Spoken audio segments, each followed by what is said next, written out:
Okay, so welcome to today's colloquium. Today we have our own Professor Gabriel Gann speaking about unlocking the mysteries of the universe with neutrinos. So I'm very excited to hear the upcoming talk.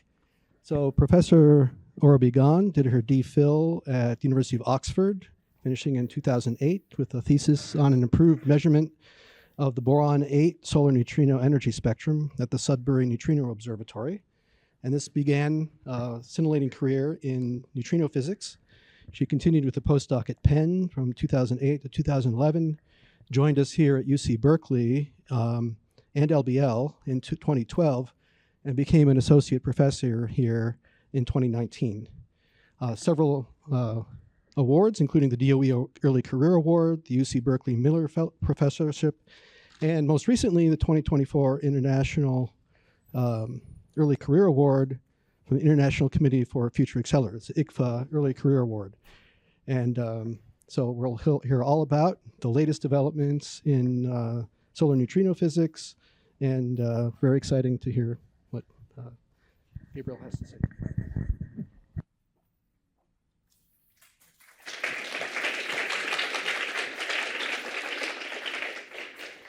Thank you very much for the introduction. It's a great pleasure to have traveled this great distance to give this talk.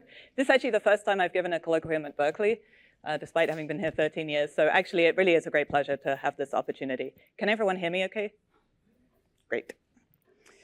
So as Dan mentioned, we will be unlocking the mysteries of the universe with neutrinos. So I'm going to do what no storyteller should ever do and tell you the end of the story right at the start. We are going to work our way towards this detector. This detector is called Theia. Theia is the Titan goddess of light, hence the image on the first slide. And this detector would leverage new technology to achieve hybrid detection of both Cherenkov and scintillation signals in the same detector. I'll explain more about that if any of that terminology is not familiar, so don't worry. With that capability, the detector would have a broad program of multi-messenger astrophysics and the ability to probe the fundamental nature of matter, both via sensitive searches for CP violation and by understanding the nature of the neutrino itself. It's also a great opportunity to engage a broad community in world-leading big science. So I'll start with a brief introduction to neutrinos, and then we'll talk about the discovery of neutrino oscillation, where we'll learn about water Cherenkov detectors.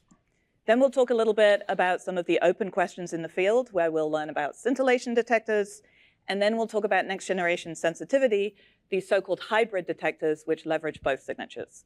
And I'll talk both about the physics reach and about the technology development that we're doing here at Berkeley. Neutrinos fit in the standard model of particle physics as the neutral partners to the charged leptons. To the best of our knowledge, there are three, one to partner each of the charged leptons, the electron, the muon, and the tau.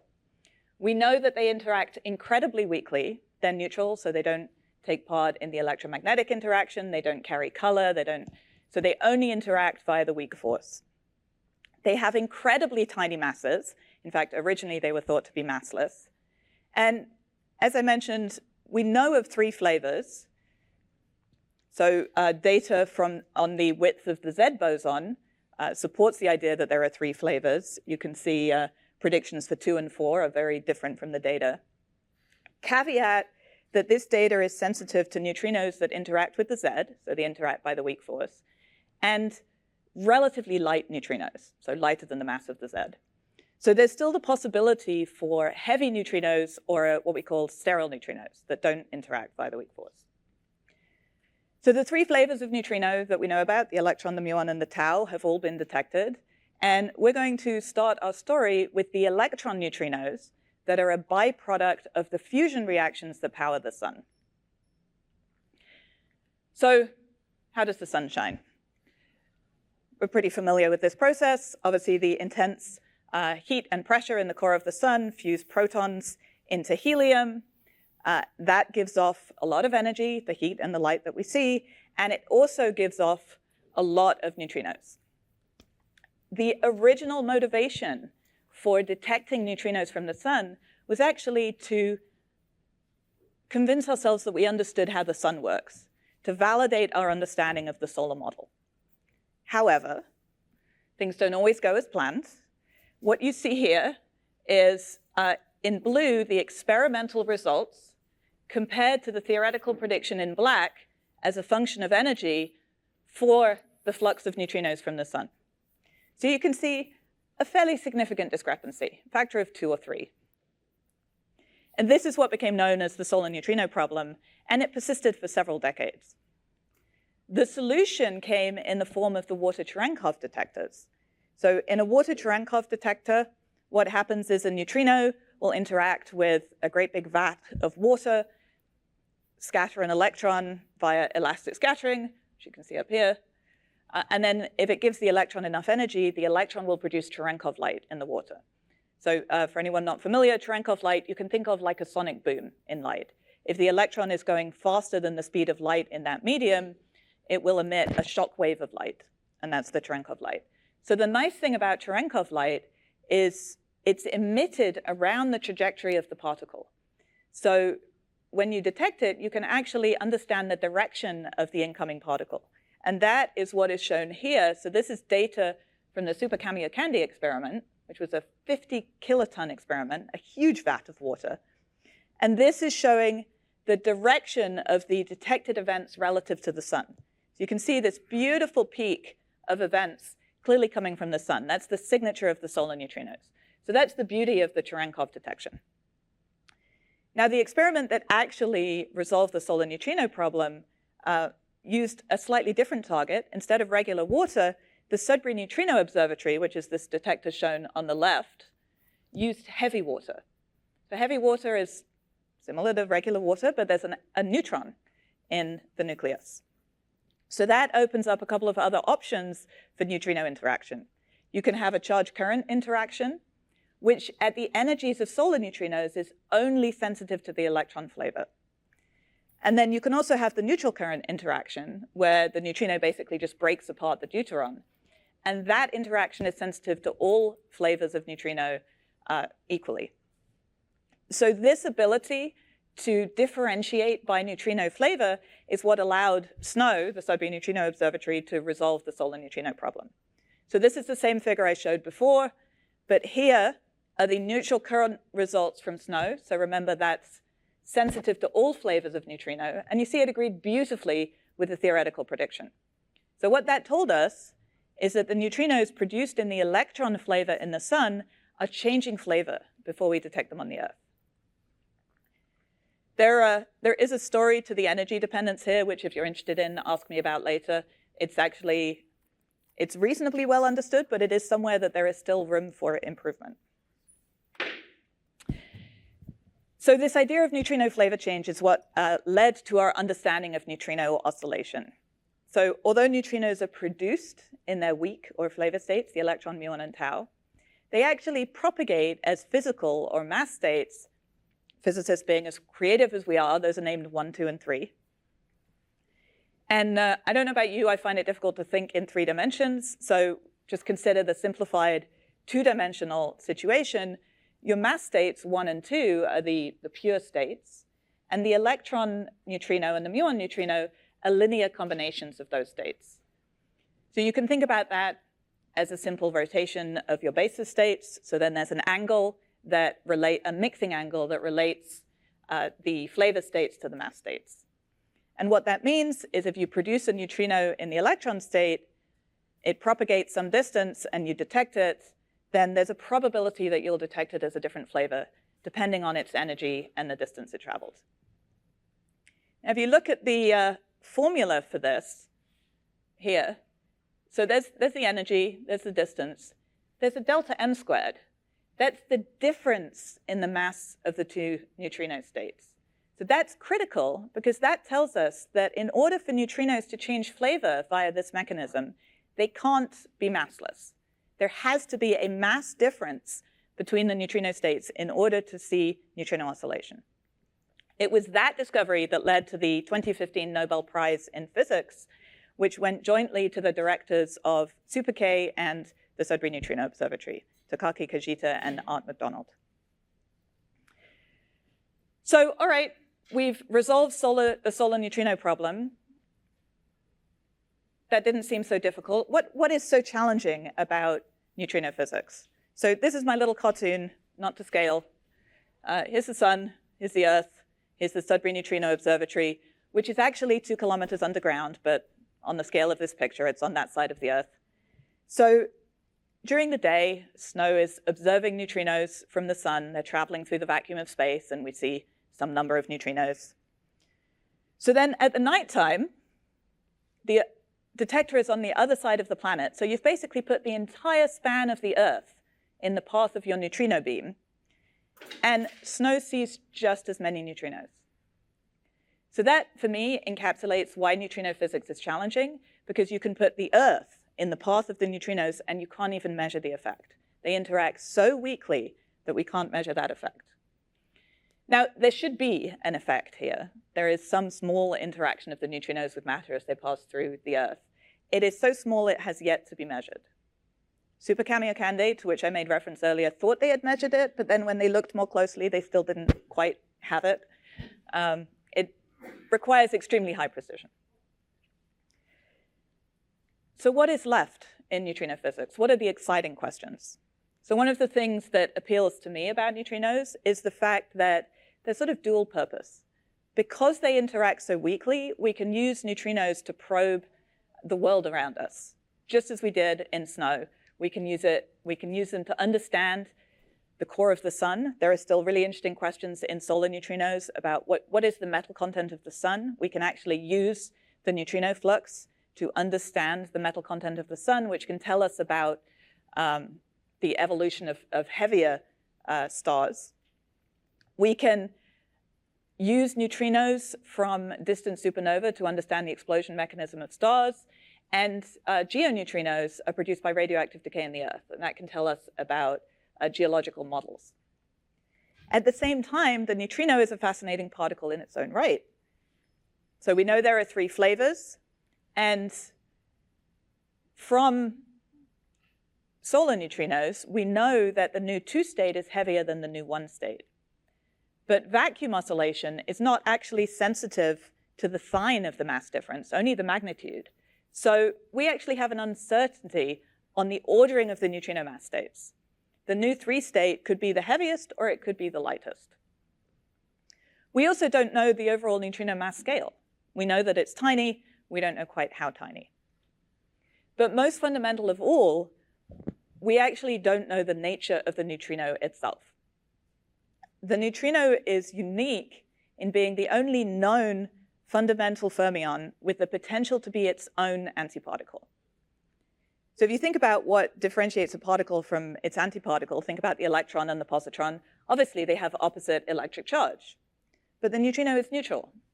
So what is the difference between the neutrino and the antineutrino? And then a related question, do neutrinos and antineutrinos behave in the same way? So this is what we call CP. Evidence of CP violation would mean that neutrinos and antineutrinos are behaving differently. And these may sound like somewhat esoteric questions to be asking, but these 2 questions together could help us understand the origin of our matter-dominated universe. I'll get into that in a little more detail. I just wanted to throw this up, because for me, Majorana neutrinos is a beautiful, the Escher images are an analogy for Majorana neutrinos in the same way that the left-going birds are formed by the negative space of the right-going birds. And actually, when we talk about neutrinos being their own antiparticle, what we really mean, and this may go a little into technical detail, but for those who follow, what we really mean is that the antiparticle is the opposite helicity state of the particle. So this really is actually quite an appropriate image. All right, so how can neutrinos explain the origin of our universe? So let's get into matter and antimatter. So as I said, CP violation is a measure of the difference in the behavior of matter and antimatter. So for example, if neutrinos exhibit CP violation, then you might see that the probability of a muon neutrino oscillating to an electron neutrino is different from the probability of an anti-muon neutrino oscillating to an anti-electron neutrino. That would be CP violation. So why do we care about this? We see that the universe is out of balance. There is a vast amount of matter with tiny little pockets of antimatter. And the vast majority of the interactions that we know about conserve CP. They do not violate CP. So we don't understand where this asymmetry came from. From our current understanding, and if you project that back to the Big Bang, the universe should be far more equally balanced between matter and antimatter. And if you imagine a Big Bang that had produced equal amounts of matter and antimatter, there's a good chance we wouldn't be here, because we all know what happens when matter and antimatter come together. So how did neutrinos help us? Well, if neutrinos are Majorana in nature, so if neutrinos are their own antiparticle, they can undergo something called the seesaw mechanism, where effectively the neutrino gets split into two. You get the incredibly light neutrino that we have observed in multiple experiments. And this actually also goes some way to explain why the neutrino is so light. And then you would get a heavy sister particle, so heavy that it would have been made in the Big Bang. And if that heavy neutrino exhibits CP violation and lepton number violation in its decay, that could lead to the current asymmetry. So there's a lot of interest in understanding whether this might be the case. The question is, how do we look for it? We look for it using a process called neutrinoless double beta decay, which is a theorized process, yet to be observed, that would be a special case of two neutrino double beta decay. So the neutrino was first observed, or first postulated, because of the properties of beta decay, where the electron has a continuous energy spectrum because the nearly massless neutrino can carry any fraction of the energy of the decay. In some small number of isotopes in nature where beta decay is not energetically favorable, they can undergo something called double beta decay, where essentially two neutrons are undergoing beta decay simultaneously, so you produce two electrons and two neutrinos. And again, the neutrinos can carry any fraction of the energy, so you get a continuous energy spectrum. If the neutrino is its own antiparticle, those two neutrinos can effectively annihilate in the nucleus, and the only thing emitted will be the electron pair. So that is a process called neutrinoless double beta decay. As I say, this is a theorized process, and the current limits on the half-life for this process are on the order of 10 to the 26 years. Now, the age of the universe is 10 to the 10, something like that. This is a really big number. Fortunately, Avogadro's number is also a really big number. So if you have a kilogram, 100 kilograms, a ton of an isotope that's known to undergo two neutrino double beta decay, you do actually have some reasonable chance of seeing this process if it occurs. And if you do see it, it tells you lepton number is violated. Neutrinos have Majorana nature. And the rate of the process actually gives you an effective measurement of the neutrino mass. So this is a significant priority within the nuclear physics community. In the 2023 long-range plan, this was highlighted as the top priority for a new experiment. So it's here as recommendation 2. Recommendation 1 was to keep a thriving ongoing research program. So that obviously is pretty critical, foundational. So what does the phase space look like for this process? So this plot takes a little explaining. So this is the Majorana neutrino mass, if this process occurs. And this is the lightest neutrino mass. So remember, that's either nu1 or nu3. And then you see that the allowed regions, these colored regions, separate into two different areas. And that's because of those two different possible orderings for the neutrino mass states that I mentioned. So that's actually the main reason why we care about the ordering of the neutrino mass states, because it tells us where to look for this process. So current limits are roughly here. And as you improve your experiment, you're basically marching down the y-axis, getting more and more sensitive. The signature, as I mentioned, the two neutrino double beta decay process has a continuous energy spectrum if you look at the energy of the electrons.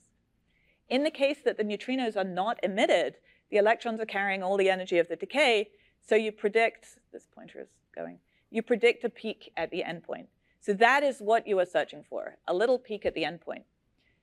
In a perfect detector, where your energy resolution is perfect, that peak would be a delta function.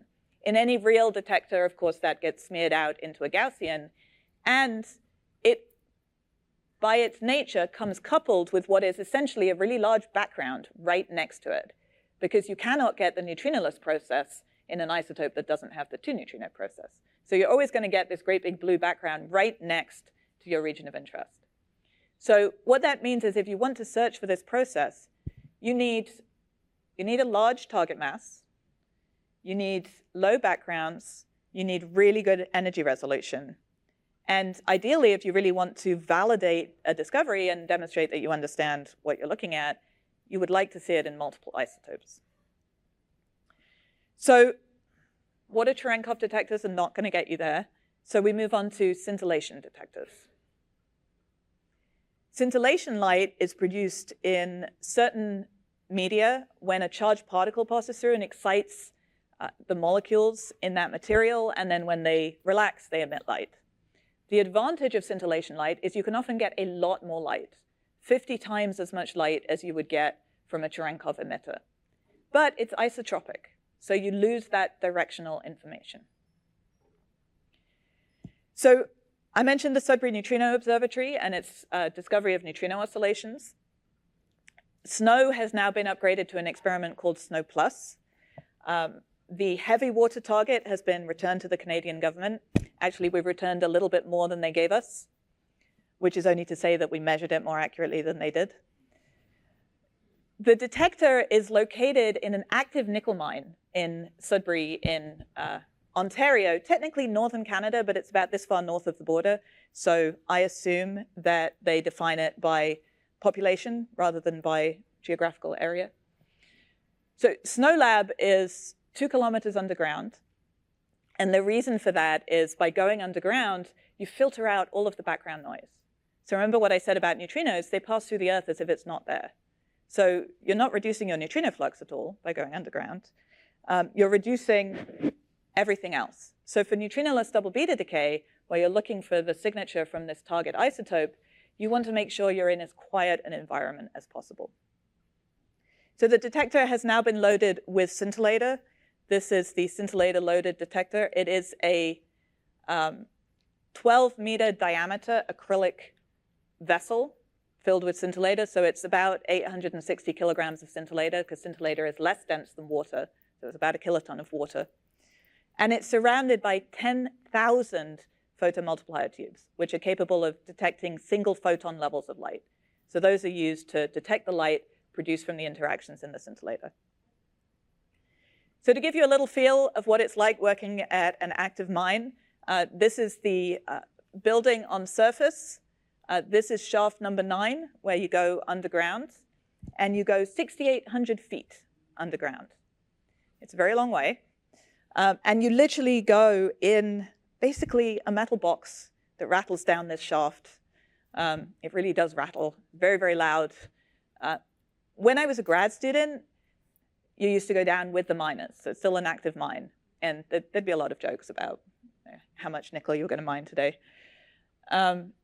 Now that SNO Lab has expanded, there's a lot more scientific experiments down there. They have dedicated cages for the scientists, which actually is a little bit disappointing, because that was a fun experience. But it is, so now it does also mean that you go directly to the 6,800 foot level. So when you were dropping off miners, you'd often stop at several other levels on the way.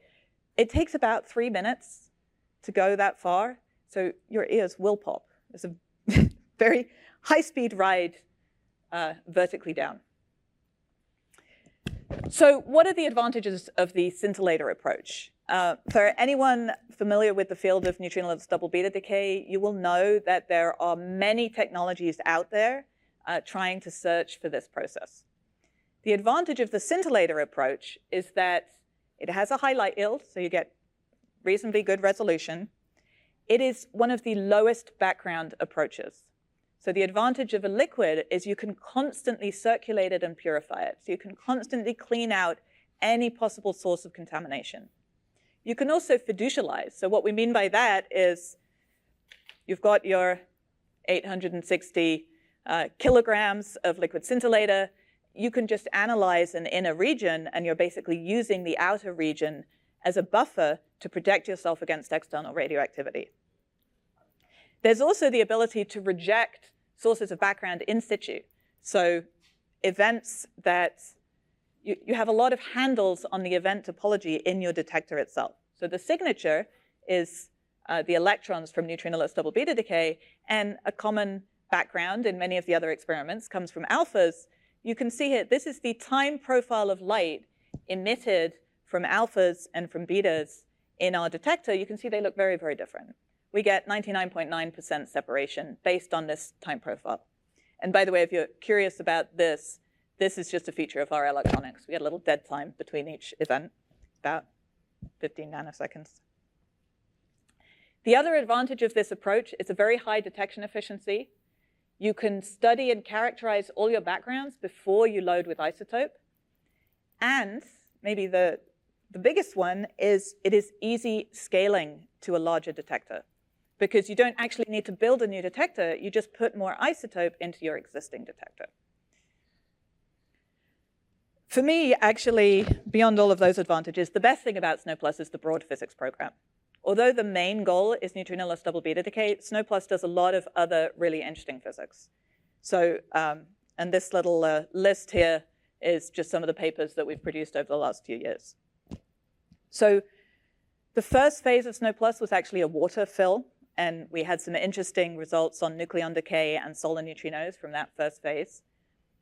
We then filled the detector with scintillator, and one of the first results we had from the scintillator phase was actually a hint of directionality. So I told you that scintillation light is isotropic, absolutely, but you get Cherenkov light as well. So if you can detect those Cherenkov photons, you can still get some directional information. So this is similar to that figure I showed you from Super K. This is the direction of events relative to the sun, and you can see the solar neutrino peak. This was in an early phase where we had a slow scintillator, which makes it easier to see the Cherenkov. And then since the full scintillator, we've had several exciting results. So this one on the left is actually from the water phase. It's a first detection of antineutrinos from reactors in a water detector. So that's really a technical demonstration about how well the detector is understood. And then in the scintillator phase, the reactor neutrino, there's now enough reactor neutrinos detected that we can measure the oscillation parameters. And that is actually going to be really interesting. We're working on the next paper already, which we're hoping to submit to PRL, because currently there is some tension between solar neutrino observations and terrestrial observations of the neutrino oscillation parameters. The issue is the terrestrial observation of this sector of neutrino oscillation has only ever been done by one experiment, the Camland experiment, which was a fantastic experiment. But we've got half a dozen solar neutrino experiments that all agree very closely in their neutrino oscillation parameters, and one terrestrial experiment that looks a little bit different. So the question is there something we don't understand, or is there just a systematic? Well, there's something we don't understand. Is it fundamental, or is it just a systematic? So the results from SNO+ will really help pin that down.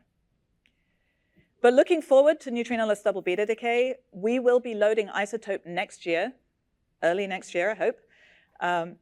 As a first round, we will load 0.5% tellurium, and then we actually have a proposal pending for another 1%, so we could triple the loading. And with 5 years of data, so this is simulation, but this is what you might expect for your spectrum if there is a signal. So I mentioned that the signature you're looking for is a peak at the endpoint. Because of our energy resolution, that peak gets smeared out into this sort of bump. But it's still a very clean search. This figure shows the backgrounds that fall into your region of interest. And one of the things I want you to take from this figure, the backgrounds are dominated. That great big brown chunk in the pie chart, that's the solar neutrinos. So in SNO+, we don't really have a good way to reject those. In a detector that has directional sensitivity, you could wipe out that background. So just hold on to that thought. And so this is the sensitivity for SNO+ over the next few years. We will be getting close to a few times 10 to the 27 in lifetime limit. So SNO+ is operating. It's been operating with scintillator for several years now. It is the deepest operating scintillator detector. Up until about a month ago, I could say it was the largest operating scintillator detector, but there is now a 20 kiloton detector in China called Juno, which is an astonishing feat to be able to build one on that scale. It will be addressing different physics because it is not anywhere near as deep as SNO+. So Juno is primarily actually looking to understand the neutrino mass ordering by detection of reactor neutrinos. So we should have first double beta decay results next year, and then, as I mentioned, a potential increase in loading of a factor of 3 that would really push us beyond the inverted hierarchy. Okay, so we talked about water Cherenkov, we talked about scintillation. What is the path forwards? So if you're building a new experiment, which one of these do you want to use? Do you want the directionality of Cherenkov light, or do you want the light yield of scintillation light? Personally, I don't like to compromise. I would rather have both. And if you have both, you actually get more than just the benefits of the two, because a detector that has both, you get additional handles on particle identification from the ratio of the two. So for example, a heavy particle that doesn't produce Cherenkov light, but produces the same amount of scintillation light as a beta, you can differentiate the two by the relative ratio of the two signals. Okay, that sounds good. So why hasn't it been done before? Well, this figure gives an idea. Hopefully you can see this. This is the time profile of light emitted from a typical scintillator. This is just the photon intensity. And this little bump down here is the Cherenkov light. So that is what we're trying to see under this scintillation signature. So that's not easy. But there are a few ways that potentially one could do it. One is using the topology of the Cherenkov light itself. So the fact that the Cherenkov light is emitted with this cone light topology, you can look for an excess on top of the essentially flat scintillation background. You can use timing, because Cherenkov light is sort of picosecond timing, and scintillation light is nanosecond. So for us, nanosecond is slow. And you can also use wavelength. So scintillation light is narrowband. You can actually adjust it based on the scintillator, but it tends to be narrowband in the blue. And Cherenkov light, of course, has a steeply falling spectrum. You might say we could detect the deep blue. Actually, that gets absorbed in the detector. So we look for the red tail of the Cherenkov light. So if you can achieve this dual readout, you essentially get two detectors for the price of one. So from your Cherenkov channels, you can image Cherenkov rings. So this is showing the simulation of a 1 GeV muon. It's a beautiful Cherenkov ring. And from your scintillation channels, you get the raw power of the scintillation light, just a lot of information from those photons. And this is showing the same thing for a 1 GeV electron, where you can see the slightly fuzzier Cherenkov ring as expected for an electron because of the multiple scattering. And then again, just the raw power of the scintillation light. So the experiment in which we would like to realize this capability is the Theia experiment, which at its full scale, which would be 100 kilotons, is roughly the size of the Statue of Liberty. And we named it Theia for the Titan goddess of light, because we're leveraging both Cherenkov and scintillation light. Now, if you Google Theia, I don't believe we are the first hit that comes up. We are not the first to use this goddess's name in vain. It is also a fashion designer. We are in negotiation for a sponsorship deal. I wish. Okay, so we're just going to talk through a few details about Theia, and you'll notice I'm taking Theia around the world. So again, at full scale, Theia would be about up to the premier etage of the Eiffel Tower. So the concept for Theia is a large-scale detector that leverages this hybrid technology, so Cherenkov and scintillation. Large scale is 25 to 100 kilotons. This is a nice little ChatGPT image of what Theia could look like. We would leverage a novel scintillator in order to best separate Cherenkov and scintillation. And we would have high coverage with fast, highly efficient, spectrally sensitive photon detectors to give us as many handles on that separation as possible. A deep underground location is critical to filter out all that noise. And we have the option to load with a range of different isotopes. And that would likely be achieved with an inner containment vessel of some form. So similar to the SNO style. And this detector gives you an incredibly broad physics program. So I will touch on that briefly. Feel free to ask me questions about it. This is not London Bridge, this is Tower Bridge. So many people get it wrong. It's much prettier than London Bridge. So Theia would have great sensitivity both for, as I mentioned, the dual use case of neutrinos. Using neutrinos to probe nature, so solar neutrinos, supernova neutrinos, geoneutrinos, and studying the fundamental nature of matter. So we could do a next generation neutrinoless double beta decay search. And I say that not because of the timescales, but because of the sensitivity. It could be an order of magnitude better than the experiments that are currently being constructed. And then if we're in a neutrino beam, we would also have great sensitivity to CP violation. So we're covering topics that are particle astrophysics, nuclear physics, high energy physics, physics across 5 orders of magnitude in a single detector. And a little bit of a brain teaser that I just like to point out. In the same detector, you could show that neutrinos and antineutrinos are the same by demonstrating that neutrinos are Majorana in nature. And you could show that neutrinos and antineutrinos oscillate differently by observing CP violation. So those would be the 2 key ingredients to help us understand the origin of the matter-dominated universe. So very briefly, I'll just say a little bit more about the physics, and then I will whip through the technology in 5 minutes so that we end on time. So solar neutrinos, I mentioned solar metallicity. This is a figure from an annual review article from a few years ago, which shows that by far the best way to measure the flux of neutrinos from the CNO cycle in the sun, which is the subdominant fusion cycle, but is the one that would tell us the metal content of the sun, is a scintillator-filled Theia detector.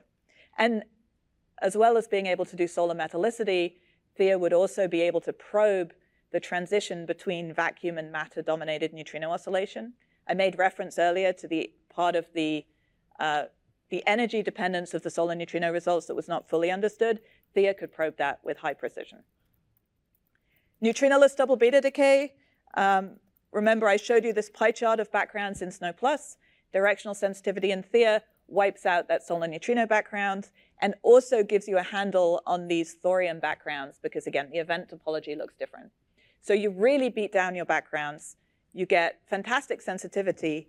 And this, so this is the sensitivity to neutrino mass. So further down this axis is good, same as previously. So Theia is nearly an order of magnitude better than any of the others. And that was not an optimized detector design.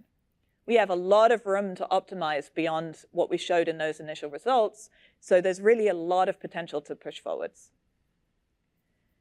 And then if you're in a neutrino beam, I mentioned you also have sensitivity to CP violation. And the bottom line to take from this figure, I won't go through it in detail, but just to explain, you would have equivalent sensitivity to a liquid argon module, which is what is proposed by the DUNE, Deep Underground Neutrino Experiment. So let me just say a little word about that. There is currently a huge effort going into the DUNE experiment, Deep Underground Neutrino Experiment. This will be a neutrino beam from Fermilab pointed to the Samford Underground Research Facility in South Dakota. So a neutrino beam, there'll be a near detector complex, and there will be a suite of FAR detectors. The first 3 FAR detectors are going to use liquid argon technology. Or if you're interested, again, ask me more about that later. The 4th detector is open for alternative technologies. So Theia would be a fantastic candidate for that 4th detector. You bring an independent target material, independent systematics, equivalent sensitivity to CP violation, complementary sensitivity to supernova neutrinos and nucleon decay, and a broad program of physics that you simply can't address in liquid argon. So one possible incarnation of Theia would actually be as a far detector of Dune. And Theia's had a lot of attention in various community planning exercises. So the Nuclear Physics Long Range Plan calls it out as one of the few technologies that can go beyond the current plans for neutrinoless double beta decay. And the SNOMAS process, which culminated in the P5 report, which was chaired by our own Hitoshi, also called it out as a potential technology that could bring a broad program of physics to the community. So this is the community that's currently involved in Theia. It's a broad international community with over 100 people at nearly 50 institutions. And there's actually been a lot of progress lately because we are now, so Theia is an official SNOLAB project. SNOLAB is the lab in Canada in the nickel mine where Snow Plus sits. That means that we have project support, project manager, engineering support to actually do a conceptual design for this detector, which is really exciting. The SURF lab in South Dakota is also interested in a similar effort. So we will likely have a dual parallel path design efforts. And we've recently ramped up new international efforts to really pin down the sensitivity. As I mentioned, there's a lot of room in the double beta decay to push our sensitivity beyond our initial estimates. So let me just say a brief word on the technology. So we are exploring a range of novel technologies that could facilitate a detector like this. They include novel scintillators, novel photon detectors, and what we call dichroicons, which are actually able to sort photons by wavelength. So you can sort your photons onto different PMTs to detect them based on the wavelength. And that is an additional handle on Cherenkov scintillation separation. I'm going to go a little quickly here because I really want to get to EOS. So let me just say that there has been a broad international program of benchtop scale development over the last decade. Berkeley's played a central role in much of this. There's been a lot of really exciting results. And at this point, we are moving to the multi-ton scale, or we are in the multi-ton scale. So, you can't make measurements at this scale and then expect to get funded to build a 100 kiloton detector. Going to need something in between. And that's what this is about. So we actually have 5 currently operating technical demonstrators that can demonstrate all of the capabilities that we need to realize Theia. So the ANI experiment at Fermilab is detecting neutrinos on water-based scintillator with fast photon detectors from the NUMI beam. So GeV scale neutrinos. At Brookhaven, they are developing the novel scintillators that we would use in a detector like this. The NuDot experiment is explicitly looking at the isotope loading for double beta decay and how that affects your detector performance. The Button experiment in the UK is underground and is allowing us to really probe the low radioactivity levels that we need to achieve the final detector. And then EOS is here at Berkeley. And EOS is demonstrating the performance capability of this novel technology. So why EOS? Well, EOS is the Titan goddess of dawn and is Theia's daughter in the pantheon of gods. So it seemed an appropriate name. And this project has been funded by the NNSA, National Security, because neutrinos may have application within nonproliferation. Feel free to ask me about that afterwards. That's super interesting. So this is the EOS detector. This was our conceptual design, and here it is on the right as built. I am going to go a little quickly here, so don't worry about all the words on the slides. The bottom line is we have a 20-ton steel tank, inside which there is a 4-ton acrylic vessel that holds the novel scintillator. Around that acrylic vessel, we have nearly 250 photon detectors of varying types. The majority of them are a beautiful new model by Hamamatsu that has 8-inch PMT with few hundred picosecond time precision. That is really, really fast for a large area PMT. And then we have a dozen of the dichroicons that do spectral sorting. So that is just a more detailed picture of the detector. And this is just the fact that we had to build this detector insanely quickly because we got funded at the beginning of FY22. when basically based on a back of the envelope sketch of this might work, and we were meant to have an operating detector by the end of FY24. So it was a pretty fast-paced construction. We did achieve this timescale, and we are now, with our future funding, with our ongoing funding, we are operating the detector here at Berkeley. I will not pretend that everything went smoothly. So critical path for putting a detector like this together for us was the steel tank itself. So the whole detector sits inside that steel tank, and in fact, the whole detector insert is suspended from the lid of that tank. So you've got to have the lid before you can start putting the detector together. So June the 1st, 2023, we are on schedule. The tank has been constructed by a steel vendor in Kentucky who makes tanks for Nestle, by the way. So, you know, a few free chocolate samples came with the tank. No, they really didn't, sadly. So June the 1st, everything's looking fantastic. We're on track, we're on budget, we're on schedule. June the 2nd, I get the email you really don't want to get. Because somewhere in St. Louis, the tank came rather too close to a bridge. And I can only imagine what the bridge looks like. So this was obviously extremely unfortunate. I will say, so this is an LBL-led project, and the lab really came together. The minute I really started sweating is when Lab Legal got involved and said, oh, we need to wait for the insurance claim. You know, it's going to be 2 years. It's so basically, we're self-insured. We just built another one. Paid the company again, built another one. And bless them, they did it incredibly quickly. By September of the same year, we were installing the tank. So that was a pretty special moment when we actually got a tank whole in. So this detector is sitting in Echeverry, so just 10 minutes walk from here. And I'm just going to take you very quickly. I know we're a little past 5 o'clock, so I understand that people need to leave.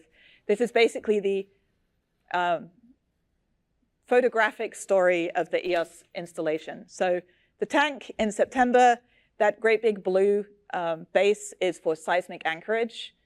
So naive as I was, it had not occurred to me that building a detector in California, you need to worry about earthquakes. But obviously, that's quite important. And I will say that the one we had just a couple of weeks ago, no impact on the detector at all. So the company did their job well. This is the upper PMT array. So we have about 18 12-inch PMTs on this array, just for raw light collection. So that's the first thing to attach to the lid.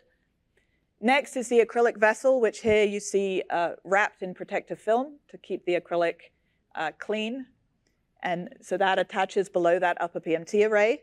And here are some pictures once we've taken the film off the acrylic. So on the left, you're looking at that upper PMT array. And on the right, you're looking through the acrylic vessel at the 8-inch tubes that surround it. This is one of the dichroicons. So this uses dichroic filters to reflect the long red Cherenkov light onto the inner aperture and transmit the blue scintillation onto another array of PMTs behind. And we installed a dozen of these on the lower PMT array, which makes for some really pretty pictures. It just does great things to the light. Now, our goal was to have the detector put together by Thanksgiving of 2023. And on November the 24th, which was the Wednesday before Thanksgiving, we managed to make that final connection. So between the barrel of the detector and the lower PMT array. So this was making the last major connection. This was an incredibly nerve-wracking experience because the thing that protrudes the furthest from that lower PMT array is the dichroicons, and those are incredibly fragile. So one of my team, Leon, you can see him in the back, he actually trained on the crane. He did all of our lifts for us. And we were all biting our tongues at this one because the crane is not a precision instrument. So you're lowering this huge, great big instrument on top of these fragile photon detectors. And well, fortunately, that all worked. So here's just a picture of those dichroicons nestled at the bottom of the detector. And we actually did the lift live on Zoom so that the project team could watch. This is sped up significantly. But so this is when we lifted that full detector from the assembly stand. We translated it across and then lowered it into the steel tank. So that the whole thing actually took about 45 minutes. This was significantly sped up. We have data from the detector. I realize it is now a few minutes past, so I don't really have time to go through it. Suffice to say, we use the water data to calibrate the detector. The timing is beautiful. It's a few hundred picoseconds. We see Cherenkov rings from 2 MeV electrons. That is amazing. A very clean Cherenkov ring. It's beautiful. And we have our first water-based scintillator results where we see the expected increase in light yields and very little degradation to the timing, which is great because you'd expect the scintillator to induce some scattering. The EOS team is a fantastic team. Several of them are in the room here. I'm going to embarrass them. The best thing about this project is the team who are working on it. It is so much fun to work with them, and it's a real privilege. And I just want to share a vision because, so we're developing this, we're operating this multi-ton scale detector. We want to get to the many kiloton scale detector. We will never have detected low energy neutrinos on this technology unless we take this detector to a neutrino source. So what we would really like to do is to take EOS to Oak Ridge Lab, the spallation neutron source. This is a picture. So back here, this is the target at the spallation neutron source. It produces a lot of neutrons and it produces a lot of neutrinos. This is beamline 8, which is currently unoccupied and has been promised to us for the next 5 years if we can find a way to get the detector there. So the great thing about this would be detecting neutrinos on this technology. There would be a really interesting physics program here, cross-section measurements beyond standard model searches for exotic dark matter and other things. We could measure some of the dominant backgrounds for a double beta decay search by loading with tellurium and measuring the cross-section of neutrino interaction on the tellurium. And we could actually demonstrate that we can separate the charge current and the elastic scattering neutrino interactions by directionality. And that really is the keystone of the Theia concept, being able to use that directionality in a scintillating detector. So that's what it would look like. We just pop EOS there in beamline 8 at the SNS. I very much appreciate your patience. I've gone a little bit over time because there is such an exciting array of physics to be explored here. And this is a technology that offers a lot of opportunity to really progress the field. And every experiment needs their own song. So I will just finish with that. I'm just trying to find the bridge. Has anybody seen the bridge? Please. Have you seen the bridge? I ain't seen the bridge. Where's that confounded bridge? Thank you.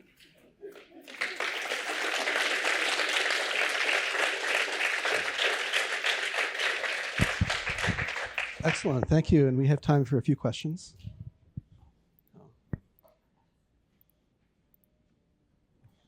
Yes. Yes.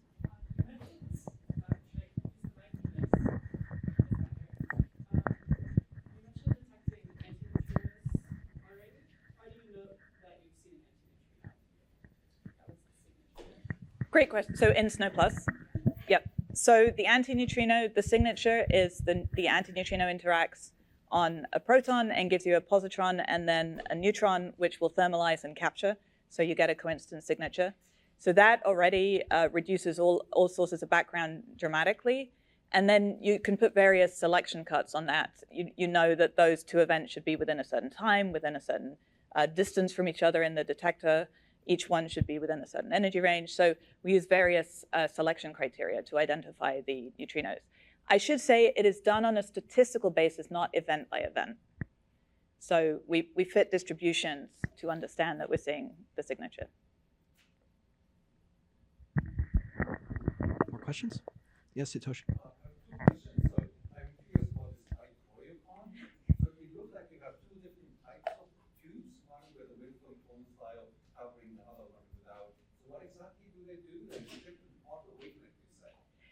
Yep. So the dichrocon, it's a Winston cone shape. So one thing it does is just increase your light collection area. But instead, so in SNO, we had Winston cones that were reflective. So you just increase how much light you collect. In this case, instead of just using reflective surfaces, we use dichroic filters. So what they do, there's a wavelength cutoff. And we tune that wavelength cutoff for the detector in question. And they reflect light above that wavelength, so in our case, the long red Cherenkov tail, onto the PMT that's at the aperture. And they transmit light below that wavelength, so the blue scintillation, onto another array of PMTs that sits behind. It is. So the ones that we have in EOS, I will say that design will not scale to Theia. Those, each one took a day to make, and each one is made of about 40 little individual dichroic filters. It was made by Joe Wallach up at LBL. He did an astonishing job. We have explored the idea of depositing the dichroic material onto a smooth curved surface, and that would be a much more scalable design. The second question is, you talk about proton decay. And let's say for E plus minus, hypercase for dominant line, or maybe for UK plus, what do chaos do in this detector? Absolutely. So you would see, I think,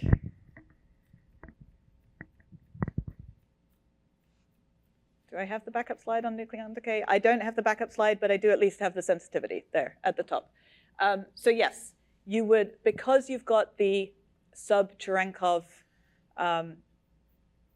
capability with the scintillation light, you can see the kaon. You also have great efficiency for the neutron, better than you have in even gadolinium-loaded super K. Yep. So you get really good sensitivity to that. You also have great sensitivity to the invisible modes.